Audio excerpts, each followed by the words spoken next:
Cement मिक्सरच्या truck खाली एक 14 वर्षीय अल्पवयीन मुलाचा जो आहे तो मृत्यू झालेला आहे। या संदर्भात चिंचवड पोलिसांनी आरएमसी चालकाला जे आहे ते या ठिकाणी ताब्यात घेतलेला आहे। या ठिकाणी आपण पाहिलं तर आरएमसी चालक हा फोनवर बोलत असल्याची माहिती देखील या ठिकाणी समोर येते। याच संदर्भात बोलण्यासाठी आपल्यासोबत चिंचवडचे पोलीस निरीक्षक सर, काय सांगाल, काय घटना आहे? 14 वर्षीय अल्पवयीन मुलगा जो आहे तो सायकलून जात असताना त्याचा अपघात झाला, आरएमसी च्या ट्रक खाली तो आलेला आहे। काय नक्की ही घटना आहे? खंडोबा माळ या ठिकाणावरून तो आरएमसीचा जो मिक्सर आहे तो चाफेकर चौक या ठिकाणी असलेले आलमगीर कब्रस्तान या ठिकाणी काम चालू आहे, त्या ठिकाणी तो चाललेला होता आरएमसीचा आहे। पुढे सायकलवरला मुलगा जो आहे शाळेत शिकणारा आहे, इयत्ता 9वीमध्ये फारुख तांबोळी म्हणून मुलगा आहे, तो सायकलवर चालला होता। त्याला पाठीमागून येणाऱ्या ह्या आरएमसी मिक्सरने धडक दिलेली आहे, त्याखाली त्याचा अपघात झालेला आहे।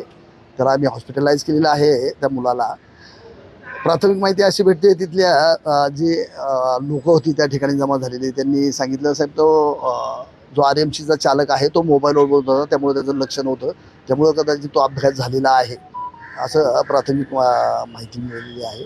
तरी आम्ही व्यवस्थित माहिती घेऊन त्याच्यावर चालकाला ताब्यात घेतलेला आहे, त्याच्यावर योग्य तो कारवाई करून त्याच्यावर गुन्हा दाखल करायचं काम चालू आहे। नक्कीच आपण पाहिलं तर गेल्या काही दिवसापासून आरएमसी असेल किंवा डंपर असेल याच्या अपघाताचं प्रमाण जे आहे ते पिंपरी चिंचवड शहरात वाढतच चालले आहे। याने एक ठराविक वेळ जी आहे ती या वाहनांना ठरवून देण्यात आलेली आहे, मात्र अनेकदा ही वाहनं जी आहेत ती ठराविक वेळेत न येता वेगळ्याच वेळेत येतात। त्यामुळे अपघातांना जे आहे ते मोठं आमंत्रण या ठिकाणी मिळत असल्याचं चित्र जे आहे ते अशाच अपघात जर पाहिले तर त्यामध्ये आपल्याला एकूणच पाहायला मिळत आहे। रणजित जाधव, TV9 मराठी, पिंपरी चिंचवड।